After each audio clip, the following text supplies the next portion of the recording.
So there is one concept called pay yourself first, which means what these people do when they get salary, they first pay towards their mates, they pay towards their services, maybe DTH, internet, Netflix, whatever. But what about the person himself who is working for himself for 25 days a month? How he's going to pay to that person, to himself? Right. That's a concept called pay yourself first. So whatever you earn, at least 10% should be paid to yourself. I always thought that earning money and making wealth are the same. It was only in the year 2020 when I started working on brand building for Pentagraph that I realized the difference. Now, I was aware of financial planning, but what fascinated me the most was the term financial freedom. To explain more about this term and share more wealth management tips, I have invited Meghashyam Sinkar, co-founder of Pentagraph, for an exclusive conversation on Convorhythm. First of all, I must say that, Meghashyam, what I've realized is whenever I speak with you, you have you have an innate ability to simplify the complex things. I felt that, there were a lot of things that I learned from you. Certain terms like, financial freedom. I mean, I never thought of financial freedom as a term myself. I always thought freedom means you can do whatever you want to do. But I just couldn't correlate it with financial sector. Somehow that financial freedom stuck with me, right? And I've learned a lot from you over the past 2 years that we have been associated via Pentagraph. I really wanted to understand from you in terms of wealth management. How much wealth should one person have in order to recruit a wealth manager? So we have this notion of, having a wealth manager or a personal financial advisor when you have wealth or when you have created a wealth. Right. But actually, you should have a financial advisor or a wealth manager from the start of your journey. Because that person helps you to build wealth on a much faster scale rather than you building your wealth on your own. Right. So it's like, as soon as you start earning, you should have a personal financial advisor or a wealth manager. So first and foremost, you need to have a mindset also. Na? So the coach or a financial advisor or a wealth manager helps you to build that mindset. And then only you can, as you rightly said, for for running a marathon or going for an Olympic. Right. You can't just simply start running and then go for Olympic. You need guidance. So that's the importance of having a financial advisor or a wealth. Right. So I always say you should, for the dream light, you should have a better life partner, a good mentor, and a good financial advisor. Then your life goes through. Wow. So there was this, I would like to share one interesting and fascinating survey done by Wells Fargo in 2013 in US, where Americans were asked, which is the most difficult subject to talk about openly? And they were given 5 options. Politics, death, religion, sex, and money. 44% of the people responded as money. So money is that sort of subject which is very difficult to talk openly. In fact, what we have observed that most of the people find it difficult to talk about money with their spouse also. Yet, it's something which you can't ignore, something which you can't avoid. So that's the reason you need to have a financial advisor. Right. In fact, it is proven also women are better financial managers, they are better money managers. Right. They are more successful because they have the perseverance, they have the risk-taking ability. Right. So it's not specific anymore. Right. Things have changed and things will continue to change. It's the way you behave with the money. Right. Not gender specific. In fact, we have women advisors in our Pentagraphs where they are actually leading the financial advisory very well. We always suggest client to come along with their spouse whenever there is a financial planning discussion. Because what women can understand, men sometimes not able to understand. Women can think really long term for the family, for the betterment of the family. So in terms of the, the proper financial planning now, Right. I think both of them, in fact, women plays a much bigger role. Of course, they have their own challenges in terms of taking care of the family. At the same time, some of them are working. Right. In fact, taking care of a family and home, it's like full-time work. Yeah. Still, they can manage very well. Right. One of the interesting things that I found in Pentagraph is also that you have a structured team, which is pretty new to me because a few financial advising companies that I've interacted with, they are a 1 or 2% team and they do everything. So it was a very welcome thing to see that, you have a structured team who actually takes charge of individual roles and departments. And did you actually aspire to have a structured team within your organization, and you just followed on with your aspirations and you created the team? Okay, see, this all came with, it actually triggered in 2013-14 when, as an individual person, it was very difficult to cater more than 125 relationship or wealth management relationships. Right. And there were a lot of, reference, flowing in. So it had to have something who could take that, the next step. And that's how we got into our partnerships. More and more partners join. Right. And that's how we are growing as a team. And of course, it was not as such aspirational. It was more towards giving best to the client.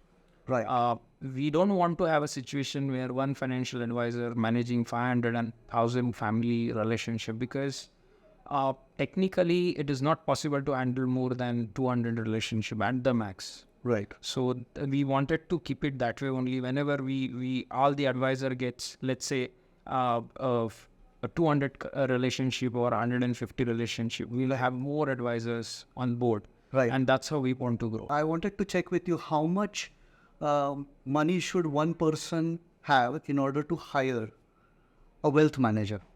Okay. As I mentioned, of course, wealth manager come with a cost. There's no free lunch in the world.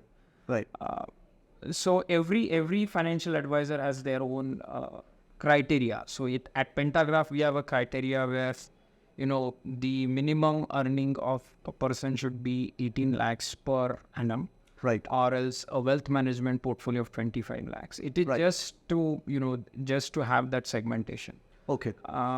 But I would say, how much generally financial advisors charge across India? It varies from 5,000 to 15,000 to 25,000.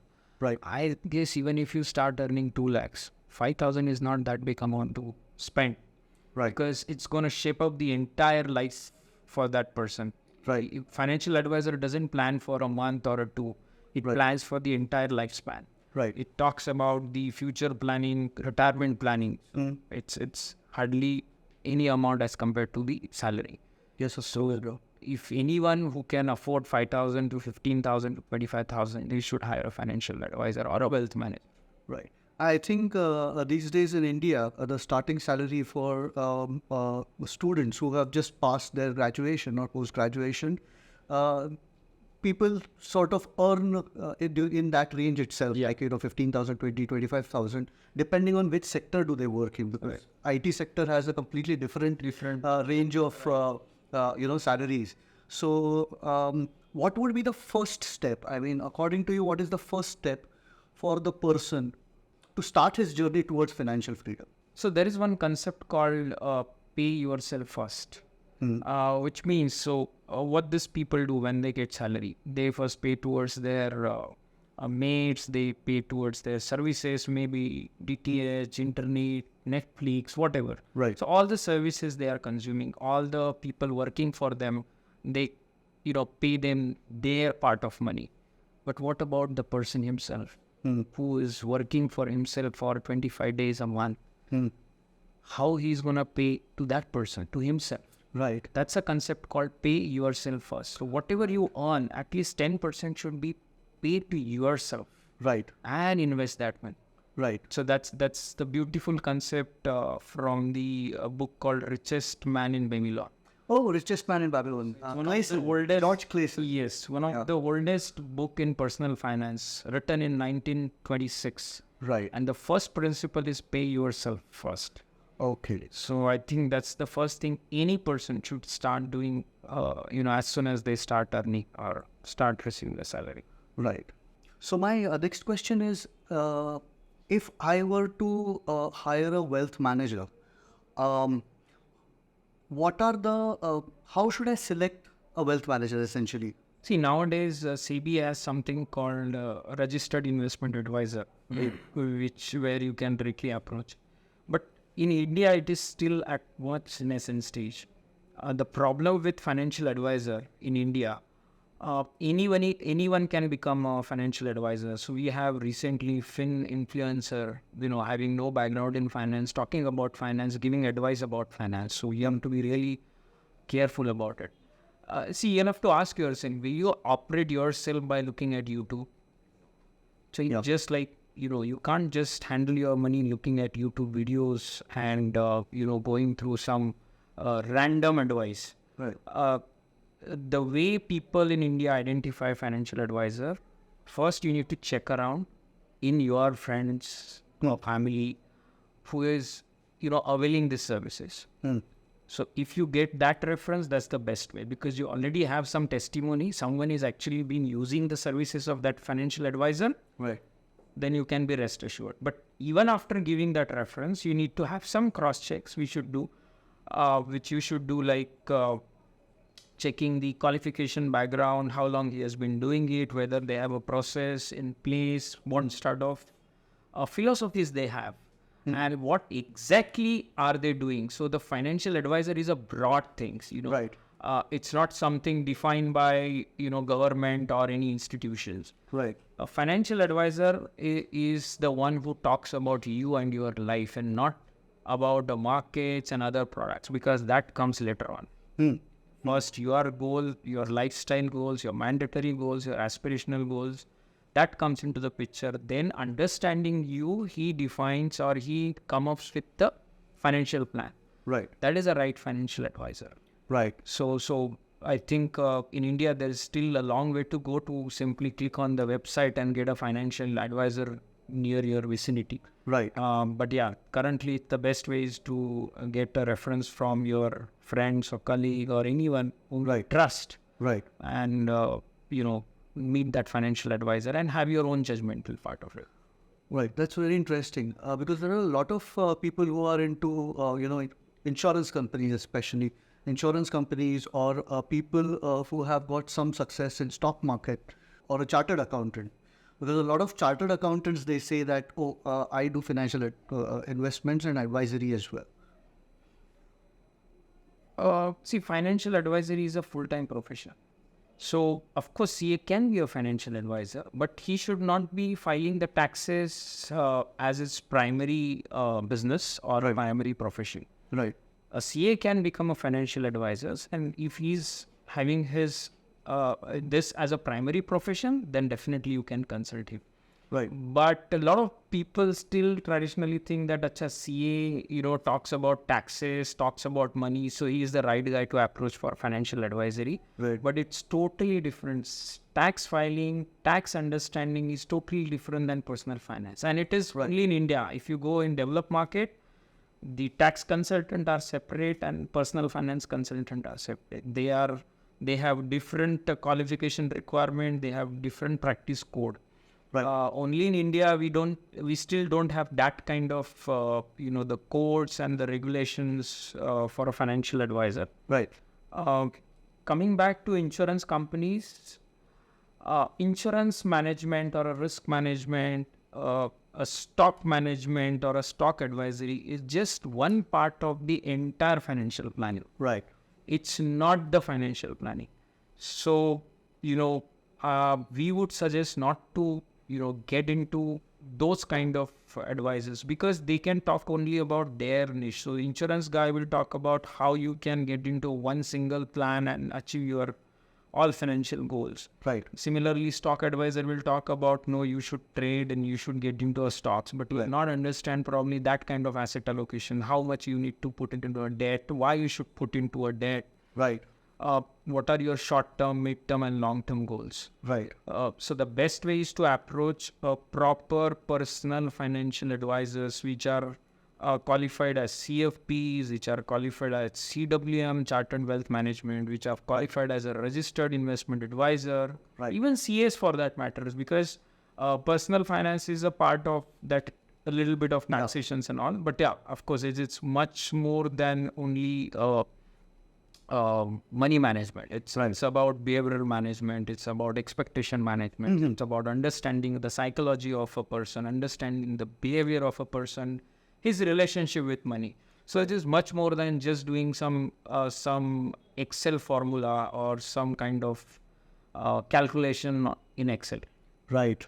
I understand. What we have a definition of financial advisor. Do I need to study some basic terminology? Should I be aware about certain aspects of financial planning in order to start with financial planning? See, if you don't know, the financial advisor job doesn't end with giving an advice. His job actually involves the empowerment of his client to take sound financial decisions. So he has to make you understand what is budget, what is net worth, what do you mean by asset, what do you mean by liability. Right. So of course, every person should know some basics of personal finance, because it's sort of light skill nowadays. You have to understand. See, imagine you work hard, you study hard, and you start earning. Right. So earning money is not that difficult. Management of money, managing money is actually difficult. And then putting it to a financial life goals, aligning them towards your financial life goals, that is much more critical part. Right. So that's where the having little financial knowledge or a personal financial concept is important. That doesn't mean that you go and do the PhD in particular product or particular concept. You just simply need to understand the basic concept of what is equity, what is debt, what is asset, what is liability, what is insurance for, what do you mean by retirement. Right. So once you are aware of it, then at least you know what the advisor is trying to tell you. Right. But as such, you need not to know the entire thing about personal finance. You learn over a period of time. Right. You automatically learn over a period of time. Right. I guess there should be a financial literacy course sometime, which should be made compulsory, maybe for school children or maybe for college students to actually understand these, not just these terminologies, but also what they mean, the concept. The concept of compounding. I mean, we learn concept of compounding in simple interest and compound interest, but we never think of applying it to our own real life situations. So I guess that would also definitely help. So in India, even through movies, what is financial planning and what is wealth building is being communicated, and normally in a very funny way. There was this movie called as Fir Hera Fairy, right? And in that movie, Bipasha Basu, the actress, promises this person, Akshay Kumar, that, your money would be doubled within a week and then quadrupled within 2 weeks, so on and so forth. So, I mean, do these schemes really exist? And, what is the psyche of people behind, Saat Din Mein Double? Why are, people attracted to that sort of a marketing or not? See, movies are nothing but the reflection of societies. Right. So whatever is being shown in the movie, somewhere it is happening. That's why, it is shown in the movie. Just the thought and the reflection of society. So yes, there are such schemes which are present. In fact, of lately, you might have observed there are a lot of scams happening in terms of, you like one video, you like one post, and you start getting 150 rupees per like, and there is some prepaid scheme where your money is doubled if you actually click on so many videos. Right. So yes, there are multiple ways where this people come with such Ponzi scheme and on the people. The problem with this, most of the investors, no one wants to get rich slowly. getting rich is not something which is overnight. Then only, if you get a lottery ticket, then only it is possible. Otherwise, it takes a lot of time to build the wealth. And it's been mentioned across all the books. It's not easy to earn money overnight. So we have some of the other scheme coming in. The psyche of such people is that they want to make more money than their neighbors. That's the case. So what else can they do? So they'll come up with, acha. It's not that what they need in their life. Acha, he's making money. How it happens? You heard somewhere, acha, you have been getting double money for last 6 months. Okay, then I also want to do it. And that's how this chain works, na? So all these schemes actually work on that concept only. Actually, you've been getting this money for last 6 months. Okay, then I will also put money. And what this actually main guy does, it's just rotate the money. Right. First वाले को नए वाले का पैसा first को देते हैं. Again, they keep on adding new people, and when the size becomes too big, then just simply run away.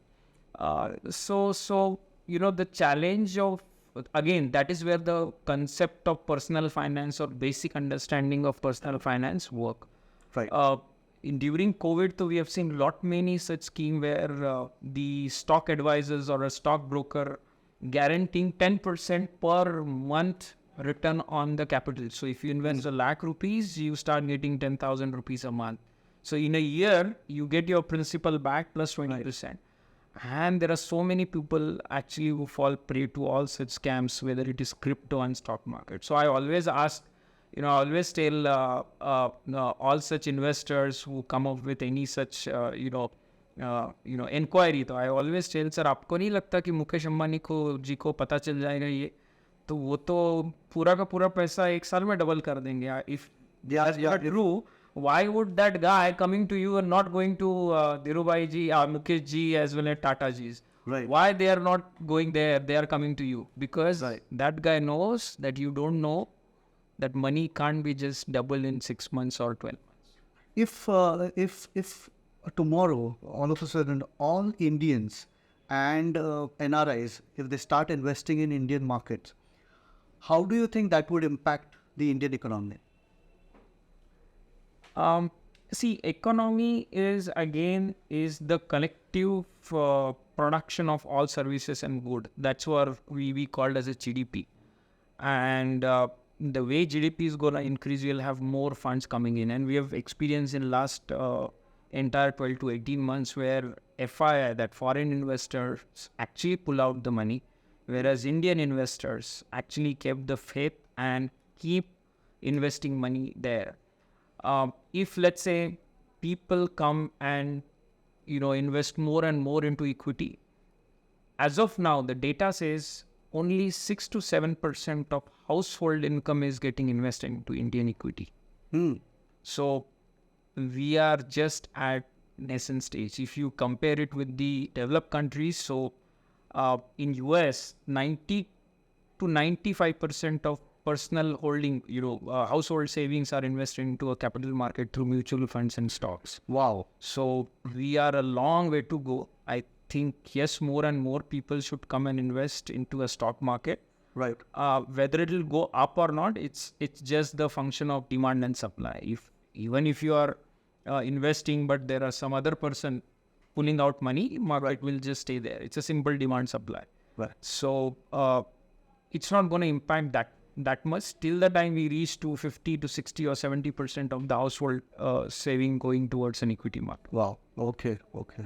Have you experienced that people start investing for a few years with you and they get great returns out of whatever they have invested, and they also feel that because you're very close to them and there is an exchange of a lot of information, they suddenly have this feeling that they understand the market, they understand how to invest, how much to invest, when to invest, and they pull out and they start investing on their own. So what's happening there? How do you what is your advice for such clients, or what has your experience been dealing with them? So fortunately, we at Pentagraph have not faced the situation where client has completely gone out and doing investment on his own.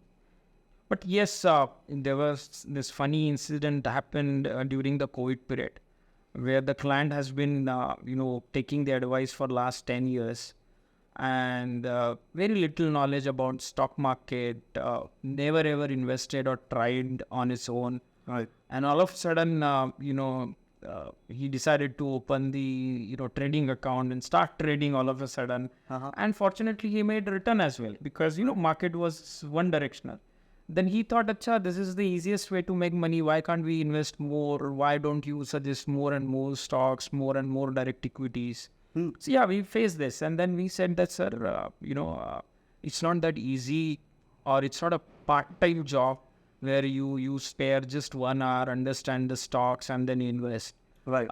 It's a full-time activity. There are fund managers who have spent their life, professional career, spent 10, 20, 50, 15 years, have got relevant experience, and they are also sometimes find it difficult to beat the market over a consistent period of time. Right. And all of a sudden, just in a span of 2-3 months, you think that you started beating the market or making the return. So it's not that simple. In such cases, we handle, we don't stop them or what they're doing, because, they have to learn on their, their way. It's a hard way of learning, but Correct.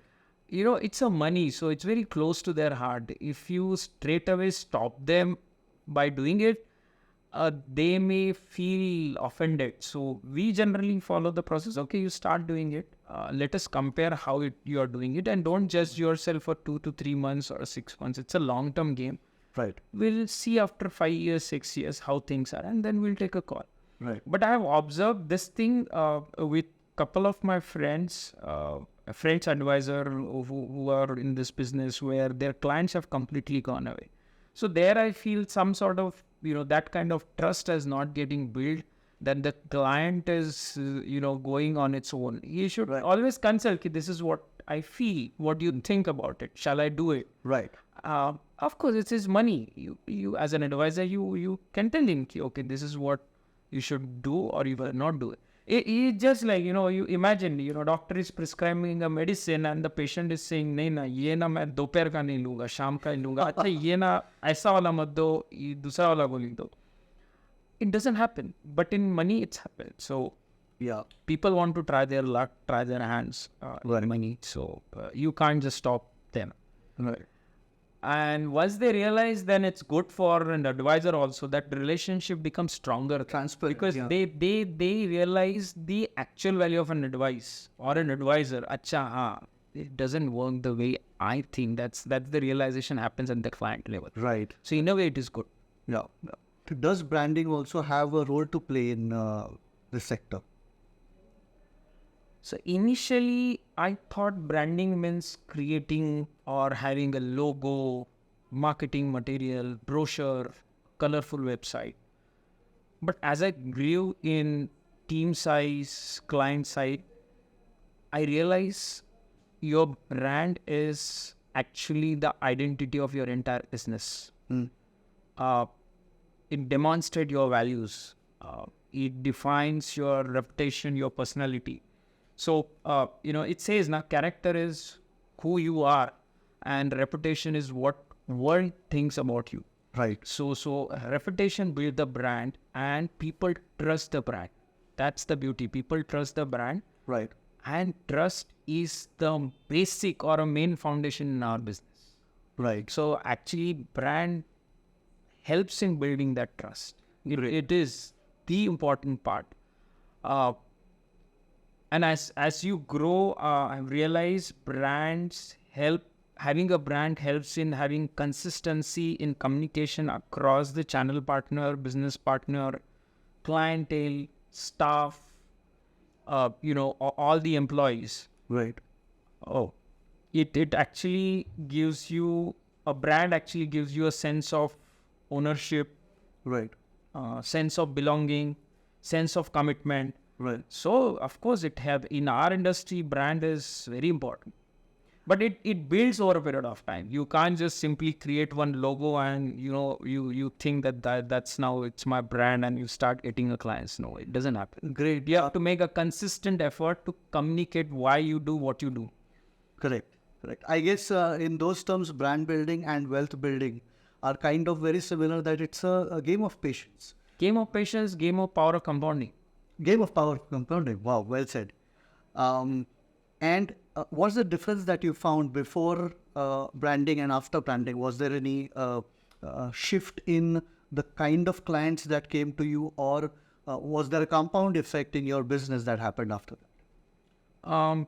Yes, definitely. There is a compound, there is a lot of benefit after doing this sort of branding. See, in today's world, you have to show what you do. How people will come to know what you do. What are your thoughts? What are your philosophy? Right. Every day you don't communicate with the customers, and every meeting you don't talk about your brand, your values, your systems, your philosophies. Right. But on the sideline, when you actually have some sort of certain communication going through different channels, it recalls what you do, and the other person who gets referred by our own clientele, Right. he actually goes to the website and he relates ki acha, these people are doing something. I can see what they have been writing, what they have been posting, what they have been talking about. So yeah, it helps to get new clients. At the same time, when the client comes to us, they know what do we do. Right. So we don't need to keep on explaining or pitching ourselves.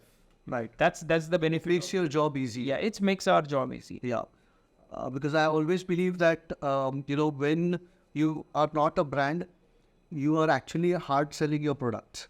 Yeah. But with brand, you are actually attracting customers. So Yes. In fact, I always say that you create the process and people.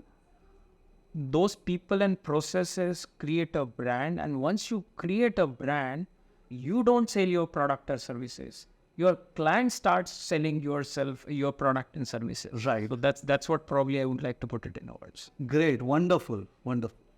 Any advice for future generation of investors and the investment advisors?